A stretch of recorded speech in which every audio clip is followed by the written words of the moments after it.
fascination as well as confusion of the entire world. The answers are found in the scientific vision of the great authorities who have come in the disciplic succession. Today, we are going to study one such presentation. But first we start with prayers. Om Namo Bhagavate Vasudevaya. Om Namo Bhagavate Vasudevaya. Om Namo Bhagavate Vasudevaya. Narayanam Namaskritya Naram Chaiva Narottamam Devim Saraswatim Vyasam Tato Jayamudiraye Nashtaprayeshu Abhadreshu Nityam Bhagavata Sevaya Bhagavati Uttama Shloke Bhaktir Bhavati Naishtiki. Reading from Srimad Bhagavad Gita, chapter 9, text 6. Yatha Akashasthitaha Nityam Yatha Akasho Sthito Nityam Yatha Akasho Sthito Nityam Vayuhu Sarvatra Gaha Mahan Vayu Sarvatra Go Mahan Tatha Sarvani Bhutani Tatha Sarvani Bhutani Matsthani Iti Upadharaya Matsthani Iti Upadharaya Yathakasha Sthito Nityam Vayu Sarvatra Go Mahan Tatha Sarvani Bhutani Matsthani Iti Upadharaya Yathakasha Sthito Nityam Vayu Sarvatra Go Mahan Tatha Sarvani Bhutani Matsthani Iti Upadharaya Yathakasha Sthito Nityam Vayu Sarvatra Go Mahan Tatha Sarvani Bhutani Matsthani Iti Upadharaya Yathakasha Sthito Nityam Vayu Sarvatra Go Mahan Tatha Sarvani Bhutani Matsthani Iti Upadharaya Yathakasha Sthito Nityam Vayu Sarvatra Go Mahan Tatha Sarvani Bhutani Matsthani Iti Upadharaya Yathakasha Sthito Nityam Vayu Sarvatra Go Mahan Tatha Sarvani Bhutani Matsthani Iti Upadharaya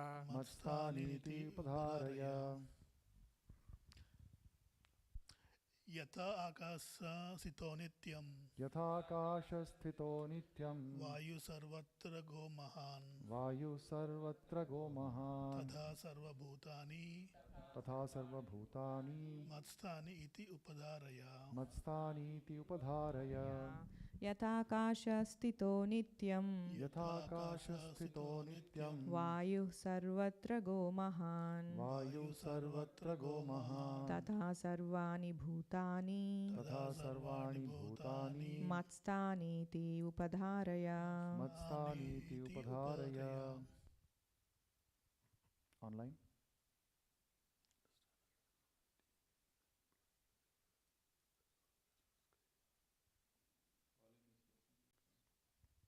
Hare Krishna. I think you're on mute. Whoever is chanting.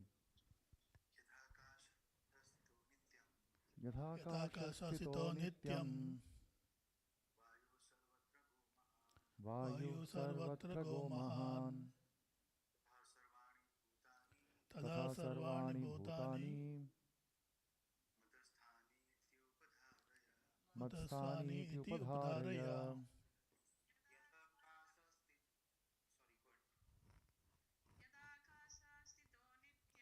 यथाकाशस्थितो नित्यं वायुः सर्वत्र गो महान् तथा सर्वाणि भूतानि मत्स्थानीति उपधारय। यथाकाशस्थितो नित्यं वायुः सर्वत्र गो महान् तथा सर्वाणि भूतानि मत्स्थानीति उपधारय। Anybody else online? Mataji, you had chanted. Synonyms. Yatha, यथा just as. just as Akashasthitaha, आकाशस्थितः situated in the sky. situated in the sky Nityam, नित्यं always. always Vayuhu, वायुः the wind. the wind Sarvatragaha, सर्वत्रगः blowing everywhere. moving everywhere Mahan, महान् great. great Tatha, tha similarly. similarly Sarvani Bhutani, सर्वाणि भूतानि all created beings. all created beings Matsthani, मत्स्थानि situated in me. situated in me Iti, iti thus. thus Upadharaya, upadharaya try to understand. try to understand. Translation and purport by His Divine Grace, A.C. Bhaktivedanta Swami Srila Prabhupada. Jai Shri Prabhupada. Translation. Understand that as the mighty wind blowing everywhere, rests always in the sky, all created beings rest in me. Translation with repetition. Understand that Understand that as the mighty wind as the mighty wind blowing everywhere blowing everywhere rests always rests always in the sky, in the sky, all created beings all created beings rest in me. rest in me. Purport. For the ordinary person, it is almost inconceivable how the huge material creation is resting in him. But the Lord is giving an example which may help us to understand. The sky may be the biggest manifestation we can conceive, and in that sky, the wind or air is the biggest manifestation in the cosmic world. The movement of the air influences the movements of everything. But although the wind is great, it is still situated within the sky. The wind is not beyond the sky. Similarly, all the wonderful cosmic manifestations that are existing by the supreme will of God, and all of them are subordinate to that supreme will. As we generally say, not a blade of grass moves without the will of the supreme personality of Godhead. Thus, everything is moving under His will. By His will, everything is being created, everything is being maintained, and everything is being annihilated. Still, He is aloof from everything, as the sky is always aloof from the activities of the wind. For the ordinary person, the first line is a repetition. In the Upanishads, it is stated, Yad bhisha vata pavate. It is out of fear of the Supreme Lord that the wind is blowing. Taittiriya Upanishad 8.2.8.1. In the Brihad Aranyaka Upanishad 3.8.9, it is stated, Etasya va aksharasya prashasane gargi surya chandramaso vidhrutau tishtata etasya va aksharasya prashasane gargi dvava prithivyau vidhradato tishtataha. By the supreme order, under the superintendence of the Supreme Personality of Godhead, the moon, the sun, and the other great planets are moving. In the Brahma Samhita 5.52, it is also stated, Yachakshuresha savita sakala grahanam raja samasta suramurtirasesha tejah Yasyāgyaya bhramati sambrata kala chakro govindamadi purusham tamaham bhajami.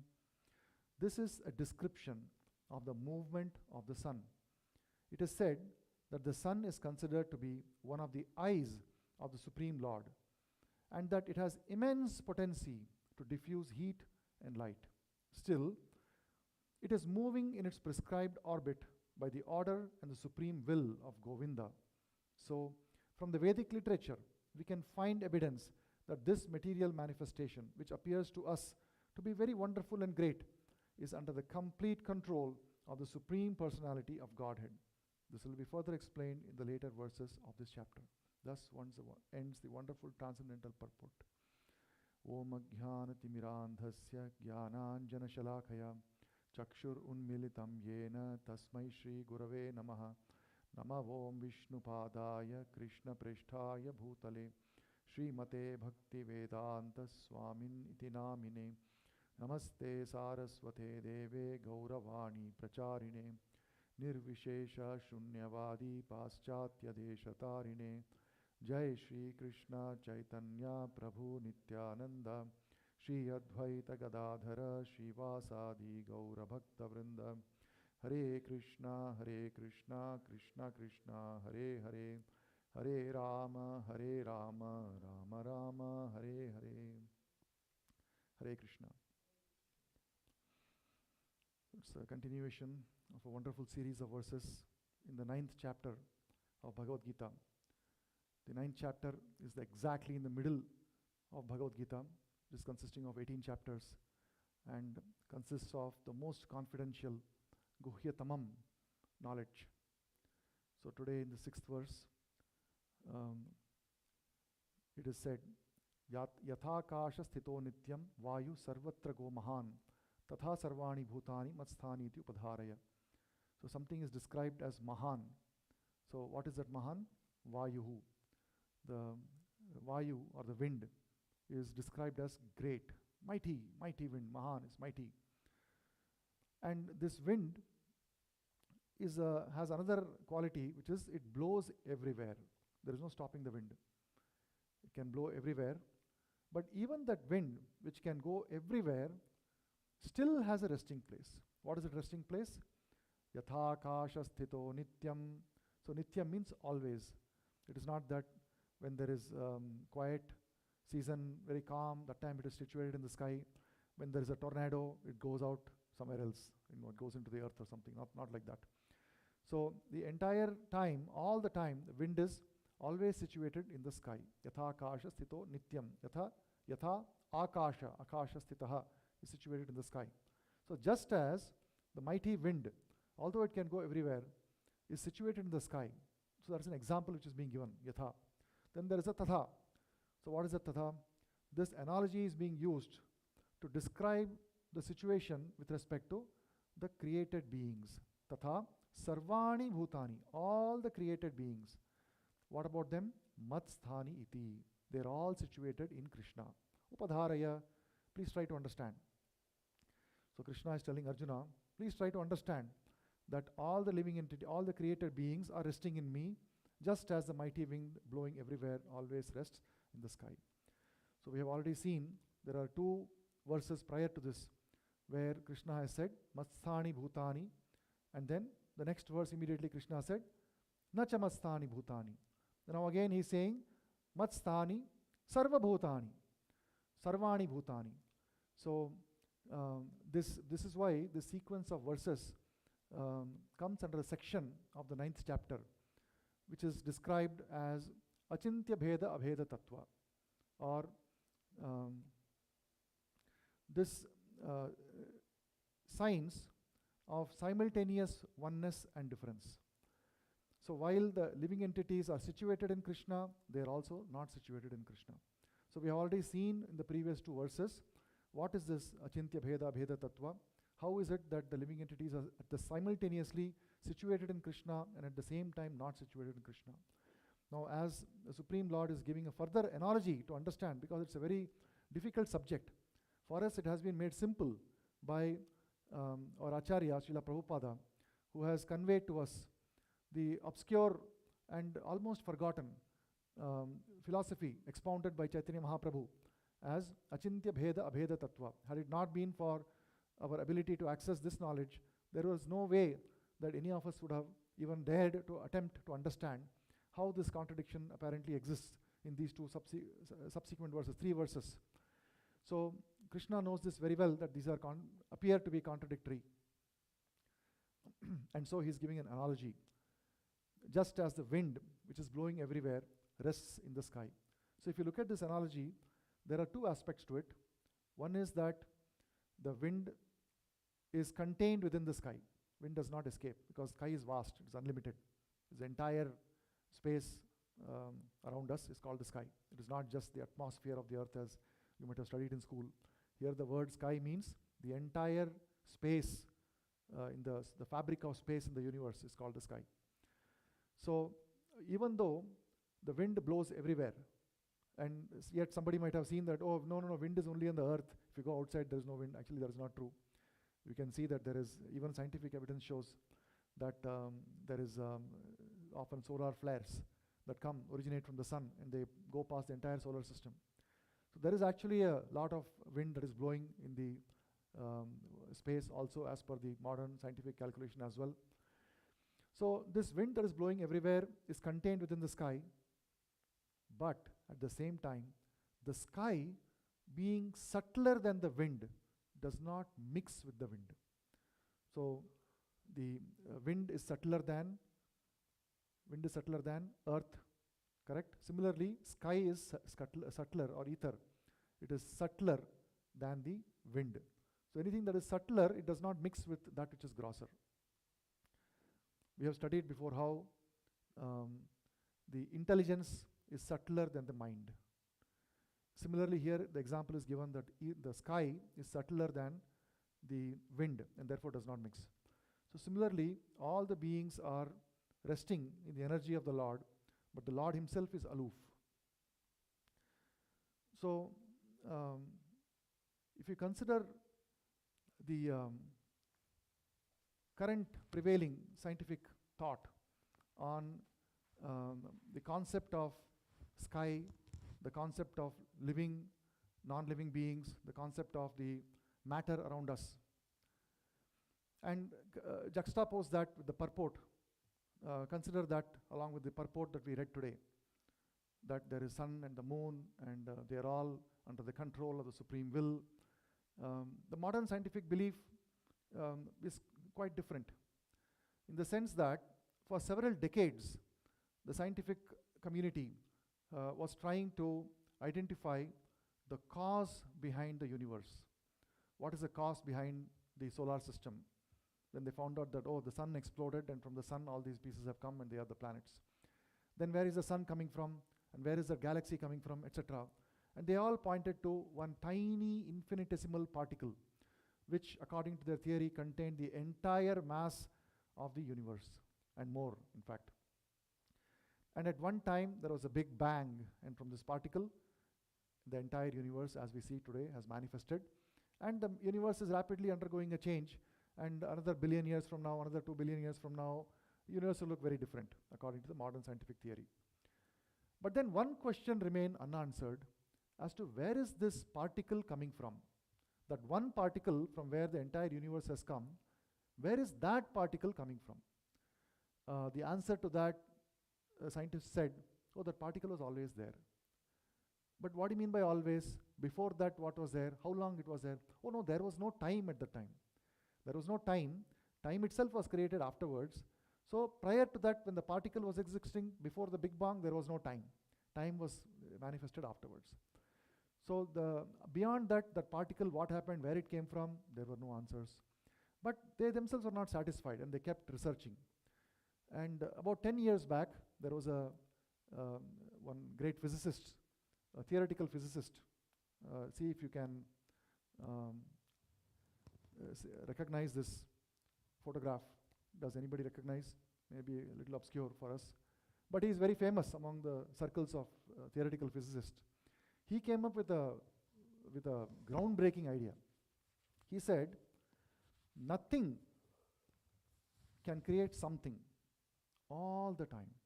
Nothing can create something all the time due to the laws of quantum mechanics, and it's fascinatingly interesting. So he came up with this theory that that particle from which everything came, the entire universe came, that particle came from nothing. It just manifested. On its own, it manifested. And how is it possible? Oh, let me show you mathematical proof. And he has laid out in quantum mechanics, true enough, that there are several equations in quantum mechanics that show that whether a particle is existing or it is not existing is dependent on the observer. In other words, a particle may exist and not exist at the same time. So in other words, a particle where nothing is existing, suddenly a particle may come into existence. So these are the mathematical equations in quantum mechanics. And based on those equations, he has come up with this catchy theory. He has written a book also on it. It is called A Universe from Nothing. And it was a very catchy slogan. He did several interviews. There was one interview on NPR, National Public Radio, in a show called The Talk of the Nation on January 13, 2012, more than 10 years back. And after that, he has done several tours and spoken on several occasions. And this is now a prevailing dominant theory that actually universe came from nothing. But it is still being debated. Not many people are satisfied with that in the scientific community. However, what about philosophers?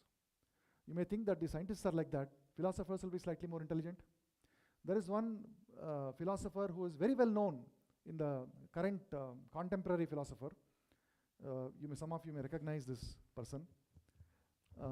This philosopher, who is world famous and does several tours today, he has a theory, a quote, which he has shared, and the quote goes like this: everything comes from nothingness and goes back to nothingness. Nothingness is the basis of existence. So this is a philosophy of this philosopher. Everything comes from nothingness, goes back to nothingness, and that nothingness is the basis of everything that we see. So while one may think that scientists are always changing their views, they are still evolving, therefore one may give some latitude that after all 100 years back they thought it came from a particle. Maybe 100 years from now they may come up with some other theory. But this philosopher has studied the vast Vedic literature, or he has done his own research, and he has come up with this summary, conclusion, that everything comes from nothingness and goes back to nothingness, and that is the basis of existence. But there is a challenge with the approach of learning by the method of science or by the method of philosophy. And that challenge is that the method of learning, either be it science or be it philosophy, relies upon the calculations of our own intelligence and mind and our senses. Our senses, our mind and intelligence, they have a certain ability to grasp the universe around us. Just as you can see that, let us say there's a fruit fly. The fruit fly lives for how long? Does anybody know? A fruit fly lives for approximately a day or a few hours. You'll see that if you keep some bananas outside, in India at least, there will be a lot of fruit flies that will come and sit on it. Very, very small flies. So they are born in the morning, they go to school, they study, they graduate, they go to college, they work, they maintain their family, and then they grow old and they die, all in one day. If you were to ask the fruit fly about the life of a human being, will it be able to grasp what is the life of a human being with its own senses? It cannot. It has got no power to understand what it means to live for 100 years. It has got no concept of time, cannot understand that kind of time. So similarly, human beings, when you compare ourselves to this universe, we are nothing different than the fruit fly. We are even smaller, tinier than the fruit fly. So our ability to grasp the universe, our ability to understand the laws and how things happen are very, very limited. So using these faculties, when we try to study, there are significant limitations in what we are able to study. And in a way, if you see the scriptures, if you ask the question, let us say you were to look at all the scriptures, and then you were to pose the question, what is the material cause of matter? What is the material cause of matter? What do you think the answer will be? Any guess? What is the material cause of matter, Mataji? The answer will be nothing. Answer will be nothing, because there is no material cause of matter according to our scriptures. So in a way, the conclusion that these scientists and philosophers are coming is inevitable, because their senses cannot go beyond matter and they're thinking in terms of matter. Therefore, when they try to search out the root cause of matter, they come up with the answer of zero, nothing, not even zero, nothing. They come up with the answer of nothing because there is actually no material cause of matter. Now, let us study from a spiritual vision what is actually the cause of matter. And this knowledge is given to us by our Acharya coming from disciplic succession. And we can study, he has described to us a conversation between Lord Chaitanya and Sanatana Goswami in Chaitanya Charitamrita. So, Lord Chaitanya says, Ananta Shakti Madhye Krishnera Tina Shakti Pradhana Ichha Shakti Jnana Shakti Kriya Shakti Nama. So, he is talking about Ichha Shakti, Jnana Shakti, Kriya Shakti. Three types of predominant Shaktis of Krishna, potencies. So, can anybody say based on this, how many potencies does Krishna have? Anybody online? How many potencies does Krishna have according to this verse?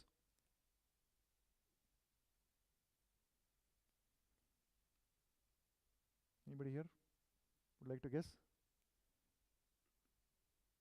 Yes, somebody is trying to say something online. Unlimited. How did you get that? It says three types. Ah, yes, you got the secret. All right. So you see, the first word is Ananta Shakti Madhye. So Ananta Shakti is unlimited potencies. Krishna has unlimited potencies. But in the midst of those unlimited potencies, he has got three principal potencies. And they are Ichha Shakti, Jnana Shakti, and Kriya Shakti. So interestingly, this Ichha Shakti, which you see here as willpower, and Jnana Shakti, the power of knowledge, Kriya Shakti, the creative energy, you will see a slightly different translation, which is more expansive a little later. But for now, let us just look at the translation. Krishna has unlimited potencies, out of which three are chief: willpower, the power of knowledge, and the creative energy. So he has got these three potencies, and let us see what he does with those potencies. So further, Chaitanya Mahaprabhu continues. He says, Ichha Shakti Pradhana Krishna, Ichhaya Sarvatra Karta, Jnana Shakti Pradhana Vasudeva, Adhishtata. So, Ichha Shakti Pradhana Krishna, Ichhaya Sarva Karta. So, with this Ichha Shakti, he, what he does, simply by willing, Sarva Karta, creator of everything, Jnana Shakti Pradhana, predominator of the power of knowledge.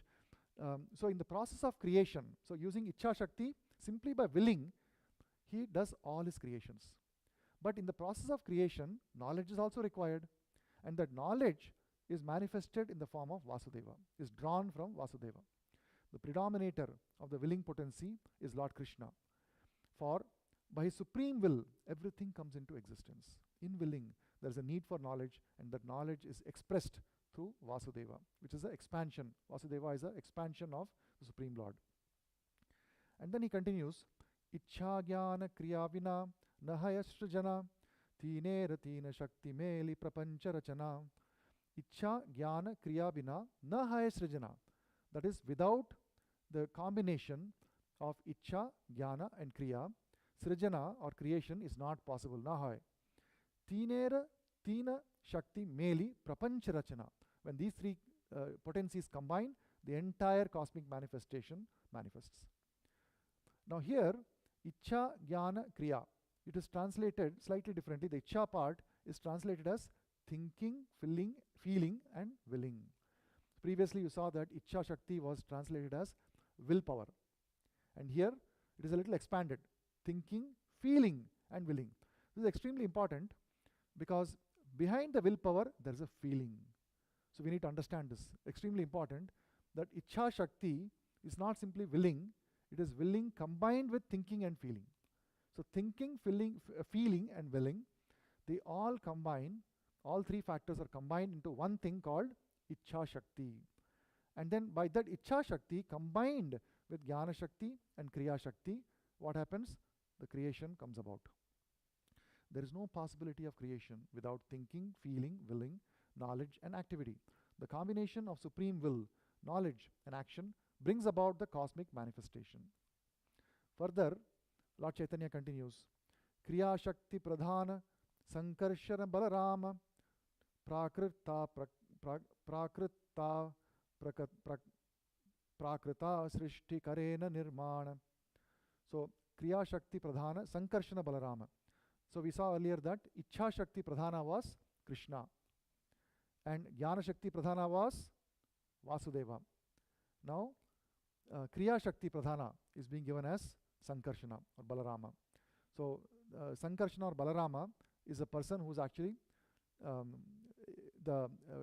acting to create, to actually go do the creation, and he is responsible for Prakrita and Aprakrita Srishti, that is spiritual and material worlds.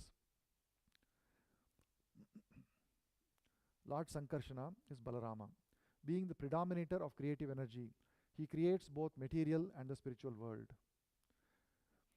So further, there are further steps, and I'll just briefly read this. I won't read the verses for these, but it's very interesting because this sequence of verses that describe the process of creation, they all hinge upon the main topic that is there in today's verse, which is the supreme will.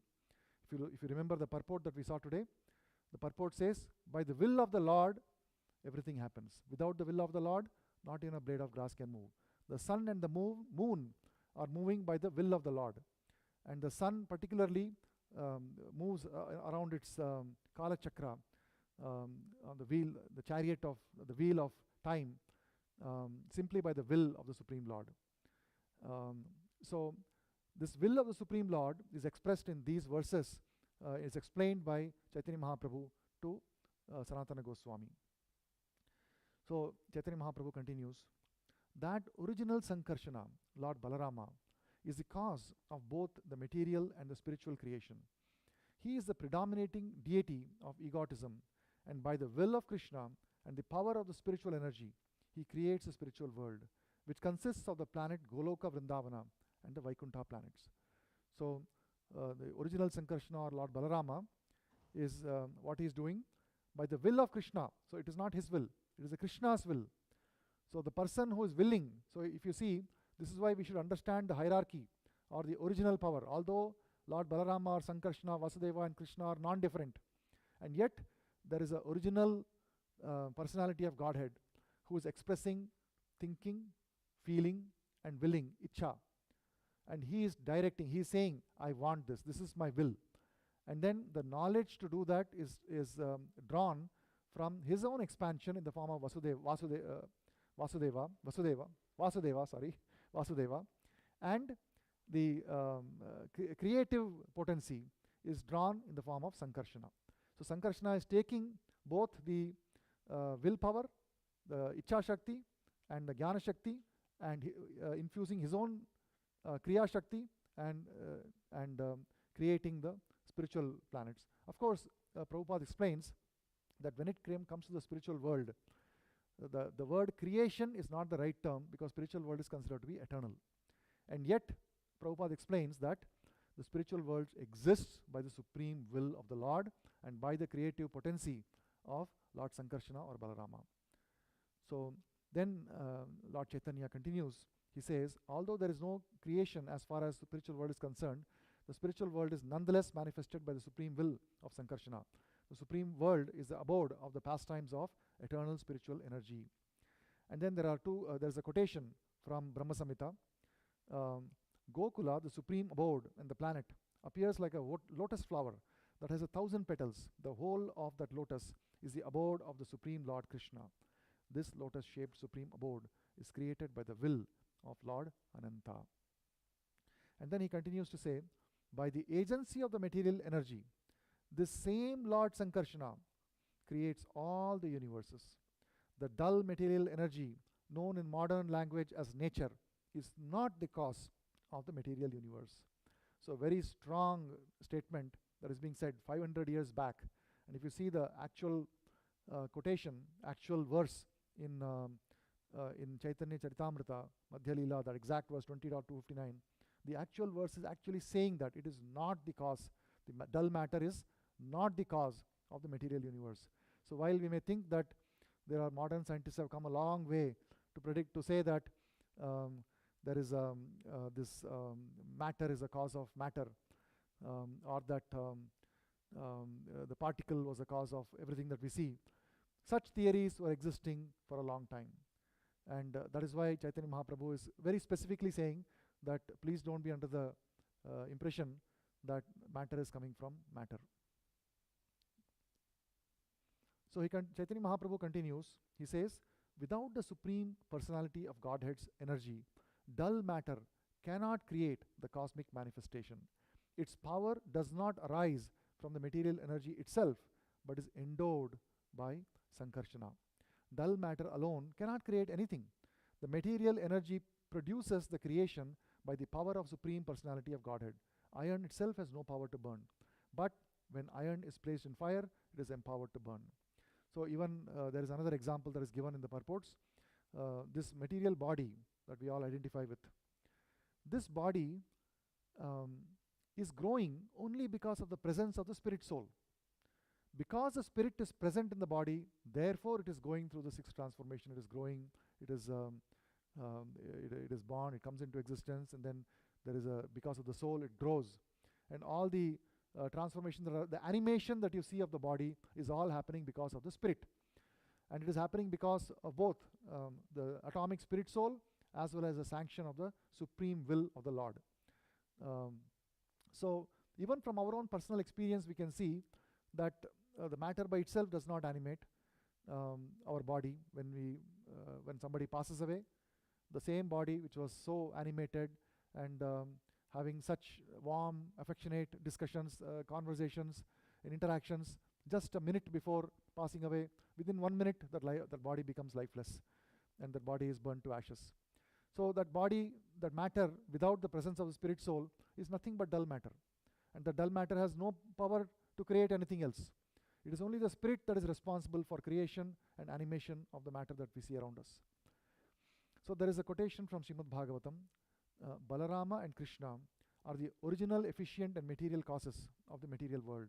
As Mahavishnu and the material energy, they enter into the material elements and create the diversities by material energies. Thus, they are the cause of all causes. So who are the cause of all causes? Krishna and Balarama. And then there is another quotation. In the beginning of creation, the Lord expanded himself in the form of the Purusha incarnation, accompanied by all the ingredients of the material creation. First, he created the 16 principal energies suitable for creation. This was the purpose of manifesting the material universes. Karanabdhishai Vishnu, Mahavishnu, is the first incarnation of the Supreme Lord, and he is the master of eternal time, space, cause and effects, the mind, the elements, the material ego, the modes of nature, the senses, the universal form of the Lord, Garbhodakashai Vishnu, and the sum total of all living beings, both moving and non-moving. So here the very important part that needs to be seen is cause and effects. Because the scientists, when they're trying to explore the cause of material creation, they are able to come to the point of the particle. But then they are stumped by the question, how is it that when the particle exploded, suddenly quantum physics came into existence? How did these laws of quantum mechanics come into existence, which did not exist before? Because in the particulate, in that infinitesimal particle, where there is no time, the quantum mechanics did not exist according to their own calculation. It breaks down. It is only after the Big Bang, only from the point that the universe starts expanding, that is when the quantum laws begin to take effect, and they are not able to explain this laws of cause and effect. Where is that coming from? And they are not able to detect it because, in fact, there is no material cause. So if they go on searching for a material cause, what will they find? Nothing. And so Chaitanya Charitamrita says, when the Supreme Personality of Godhead glances over the material energy, she becomes agitated. At the time, Lord injects the original semen of all the living entities. So if you see, there is a description of a similar attempt made by Lord Brahma. I don't know if you are familiar with that episode in Bhagavatam, where Lord Brahma came into existence, and then he saw that he is seated on this on this lotus flower. There is nobody around him, and he is unable to see, where did I come into existence? Where am I? and he goes up and down and he sees that, oh, this is a lotus, and he goes into the stem, and he goes all the way down. He's not able to fathom the cause of where is this lotus coming from. Where is this the space around him which is there? Where is that space resting? He's trying to find out by his own senses. So he goes down the lotus stem in which he appeared, and he goes down and down into the lotus stem. He's not able to come to the end of it at all. It is endless. He's unable to come to the bottom of it. Then he goes back and he tries again. Then again he tries. He's not able to come to the conclusion of where it is coming from. So at that point, Lord Brahma came to the existence that all this space and matter that I see around me has come from nothing, because I'm not able to figure out where it is coming from, where it is resting. So when even a personality as great as Lord Brahma is trying to find out the material cause of the universe that he sees around him, what is the hope of scientists or philosophers? There is no hope. Therefore, the only way to understand the cause of matter is actually through a spiritual vision, through a spiritualized senses. So let us continue further to see what Chaitanya Charitamrita says further. Of course, this particular verse of Chaitanya Charitamrita is supported in Bhagavad Gita also, where it is said, where Krishna says, Sarvayonishu kaunteya murtaya sambhavantiyah tasham brahma mahadyonir aham bija pradapita. So he says, I am the original seed-giving father. It should be understood that all species of life, O son of Kunti, are made possible by birth in this material nature, and that I am the seed-giving father. So the same knowledge is also given here by Chaitanya Mahaprabhu when he says that the Supreme Personality of Godhead glances over the material energy, she becomes agitated. At that time, the Lord injects the original semen of the living entities. So you see, the Lord is there is a spiritual cause, there is a spirit, original spirit, the original personality of Godhead. He expands himself, and through his will, through his knowledge, and through his creative potency, the cause and effect, time, space, the mind, all the elements, and all the universal bodies that we see around us in the form of planets, all of them are created. And not only that, but all the living beings are also created by the same process. And then continues to say, Chaitanya Mahaprabhu says, Swanga Visheshabhasa Rupe Prakriti Sparshana Jiva Rupa Bija Tate Kaila Samarpana. This verse says, to impregnate the seeds of the living entities, the Lord himself does not directly touch the material energy, but by his specific functional expansion, he touches the material energy, and thus the living entities, who are his parts and parcels, are impregnated into the material nature. So this process by which Sarva Bhutani come into the state of Matsthani, Upadharaya, how is that happening? That is being described by Chaitanya Mahaprabhu to Sanatana Goswami in Chaitanya Charitamrita. And it can be seen that the Supreme Lord himself, he expands, and the specific word that is used here is Swa Anga Vishesha Abhasa Rupe, in the form of a specific shadow from his personal body. So he directly does not impregnate, he is not directly in touch with the material nature, but through a special functional expansion, through a special functional form, which is the Swa Anga Vishesha Abhasa Rupe. In the purport of this verse, Srila Prabhupada says that this is referring to Lord Shiva.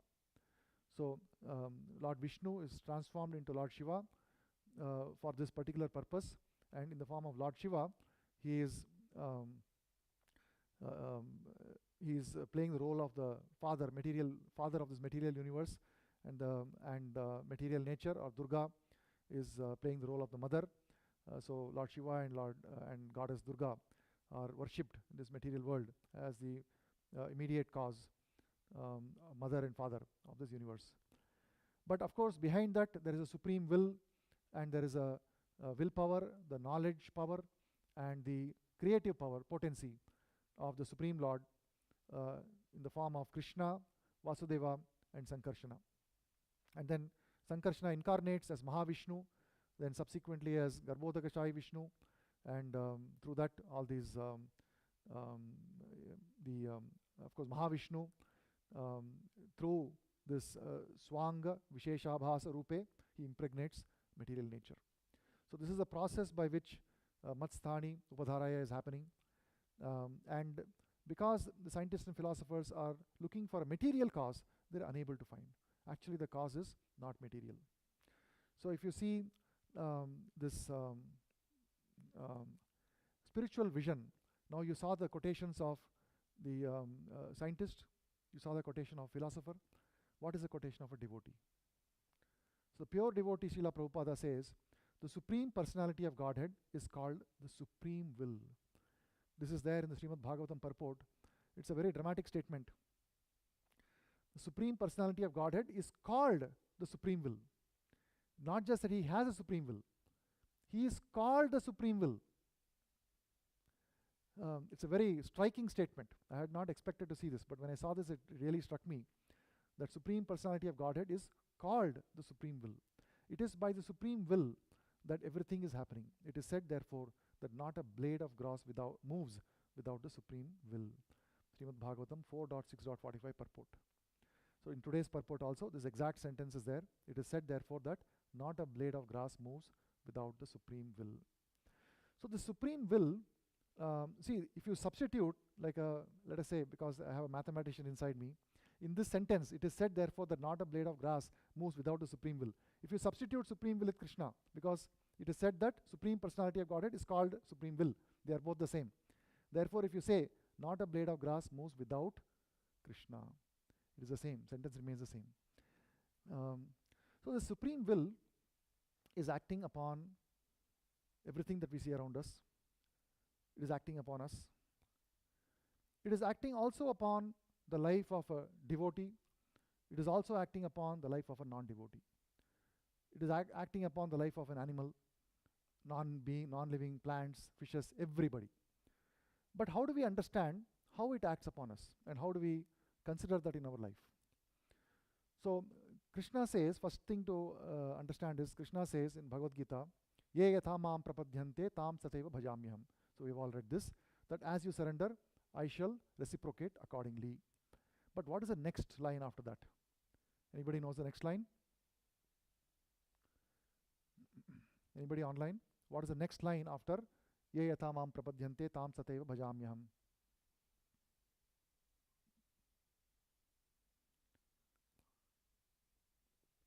Mataji, you are aware? Next line. Ye yatha mam prapadyante tam sateva bhajamyaham. As you reciprocate, as everyone surrenders to me, I reciprocate accordingly. What is the next line?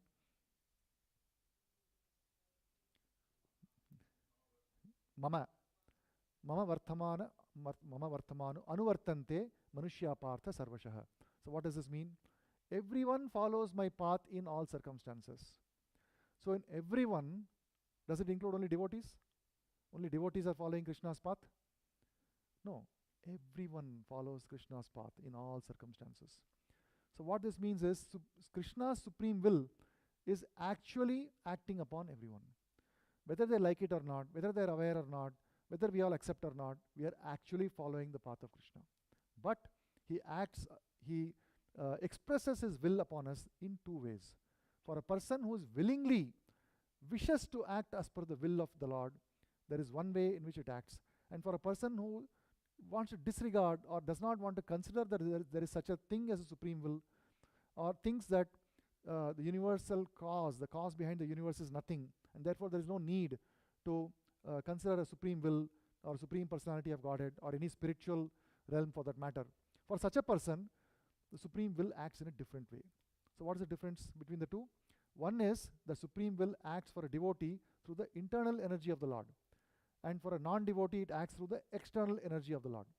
If we are not willingly submitting to the Supreme Will of the Lord, willingly, we will anyway be following the Supreme Will of the Lord unwillingly. But it will happen through the agency of Maya, by becoming subservient to the will of the senses. The senses are also expressing their desire always, and Krishna is also directly expressing his desire. If we don't directly dovetail our desire into the desire of the Supreme Lord, then what we are doing is we are actually acting as per the desire of the senses. And the senses are controlled by material nature, and the material nature acts as per the instructions of the Supreme Lord. Mayadhyakshena prakriti suvetesa characharam. So therefore, in both cases, we are acting under the will of the Lord. But in one case, we are acting directly under the will of the Lord in a personal capacity through his internal energy, which is a more relishable, enjoyable relationship. And it is a process that allows us to come out of our bondage and out of our limitations of our blunt material senses. On the other case, when we are subservient to the desires of our senses, then we are still under the will of the Lord, but it is through the external energy of Maya. And that subjugation or that entrapment is very painful. It appears to be giving pleasure, but actually it is extremely painful and temporary, constantly changing, and we are always suffering under this bondage. So if we are trying to accept, let us say we have all decided that yes, I think I understand, I am trying to practice this devotional service and I want to accept the will of the Lord. So how does the will of the Lord manifest in our life? For this, the word that comes to my mind is acceptance. Because whatever happens to a devotee, when to the extent that we are surrendering, we are a devotee to that extent. And to that extent, Krishna's hand is playing in the form of internal energy. And the events that happen around us, the events that happen to us in our devotee life, in our devotional life, they are all shaped by the personal hand of the Lord. But because we don't accept that this is happening by the personal hand of the Lord, we are trying to change those circumstances. We are trying to think that these circumstances are created by the external energy of the Lord, and we are trying to adjust them so that we can become the master of that, so that we can assert our will over the circumstances. We are forgetting that in any circumstance we are not the master. The first thing is to understand that in any circumstance, whether I am a devotee or a non-devotee, I am not the master. But because we keep forgetting that, the symptom of a non-devotee is that he tries to be the master. But actually he is not the master, he is a slave of the senses, Dasa. But because we forget that, we are thinking that we are the master. And when a circumstance is given to us by the internal energy of the Lord for advancement in devotional service, we actually think that, no, this circumstance is not favorable for me, I need to change it. And we start rebelling against it. And that becomes the problem. So to prevent this from happening, or to teach us that one should not try to do this, if you have taken to devotional life, one must accept the circumstances of the Lord as a personal arrangement by the Lord to cure the specific problem that we have, remaining leftover problem, even though we are trying to cure ourselves, even though we are trying to reform ourselves, to understand that I am not the master, Krishna is the master, my will is not the supreme, Krishna's will is the supreme, but still we have got the leftover desire. To remove that leftover desire very quickly, Krishna creates very specially engineered circumstances. In those specially engineered circumstances, he creates situations in which it becomes very, very apparent to us that actually my will is not the will. My will is not the supreme will. I am not the master. This lesson is taught to us, and these are situations that are created by Krishna. And to help us explain this, there is a verse in Srimad Bhagavatam. The verse says, very famous verse, and all of us should remember this by heart. Tatte anukampam susamikshamaano bhunjana evatma kritam vipakam hridavag vapubhir vidadhan namaste jivetayo muktipade sadaya bhak. Just as a son inherits everything from the father in due course of time, simply by remaining a son. Does a son have to do anything to inherit what a father owns? Nothing. He just has to remain a son. That's all. He should not disown his father. If the son says, oh, you're not my father anymore, I am on my own, independent, I was never your father, I'm going away, then he's lost his inheritance. But if he simply remains a son and accepts his father as his father, that's all he needs to do. That's all he needs to do. That is the Daya Bhak. That is given here as Daya Bhak, rightful heir to his father's fortunes. Just like that, a person, any human being can become a rightful heir to liberation simply by accepting the will of the Lord. Simply by accepting the will of the Lord as his mercy. Tatte anukampam. So whatever circumstances that we see around us, if we accept that as the mercy of the Lord, susamikshamano, patiently anticipating further mercy, further anticipation of mercy, accepting that if at all there is any suffering, that is because of bhunjana evatma kritam vipakam. So bhunjana is eating or suffering, eva atma kritam. That is all that is happening because of my own doing. I have done so many sins in the past, and for that there is little bit of suffering. Actually, it should have been much worse, but there is some suffering that is happening, while at the same time anticipating, eagerly anticipating, susamikshamano, the mercy of the Supreme Lord, while at the same time Hrida Vag Vapubhir Vidadhan Namaste, offering full obeisances with Hrida, heart, Vag with the words, and Vapu with the body. And one who carries on with his life like that, he becomes an automatic higher or eligible for Mukti Pade or liberation. My dear Lord, one who earnestly waits for you to bestow your causeless mercy upon him, all the while patiently suffering the reactions of his past misdeeds and offering you respectful obeisances from his heart, words, and body, is surely eligible for liberation, as it has become his rightful claim. And in the purport, Prabhupada explains that this what I just said, that for a devotee who has accepted the will of the Supreme Lord, the Supreme Lord acts through his internal energy to create specific circumstances for curing that person of the remaining leftover desires to be the master, to express his own will. So, so long as we are accepting that these circumstances that are coming are actually for my own benefit, it is for my purification, and accept the decision of the Supreme Lord, then we would be continue to be under the internal energy of the Lord and not the external energy of the Lord. Actually, if you see in our personal life, there is a lot to be grateful for. And when I say a lot, there is an understatement, because actually we should say everything to be grateful for. Because for a devotee, everything is personally handcrafted by the Lord. And for us to say that, no, this is not suitable for me, I want a different circumstance. Maybe if there is maybe some anxiety in the workplace, maybe there is a mass layoff happening, and I'm thinking that whether I'm next, excuse me, and trying to say, no, let me proactively jump ship, take up some other job, or be anxious, and if you lose a job, to think that, oh, what has happened, I've been such a good boy, I've done everything that Krishna has asked, and still I've been given this layoff, why it is happening like this. That is actually a great insult, a great disrespect to the special personal attention that the Lord is giving us. Whatever his circumstances is giving us, whether it is bhala or manda, they are all our mental concoctions. Actually, in the material world, there is nothing such as auspicious. Everything is inauspicious. But for a devotee, all the circumstances become auspicious because it is seen as a special mercy of the Lord given to rid the devotee of all his enjoying propensity. So with this, I'll stop here and see if you have any questions. It's a wonderful purport by Prabhupada today, expressing the importance of supreme will and how how the entire universe is moving by the supreme will.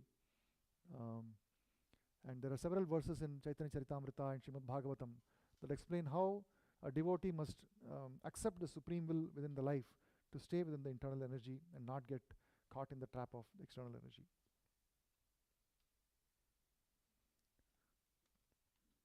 So if there are no other questions, I'll stop here. Grantra Srimad Bhagavad Gita ki, Jagat Guru Shila Prabhupada ki, Nitai Gaur Premanande.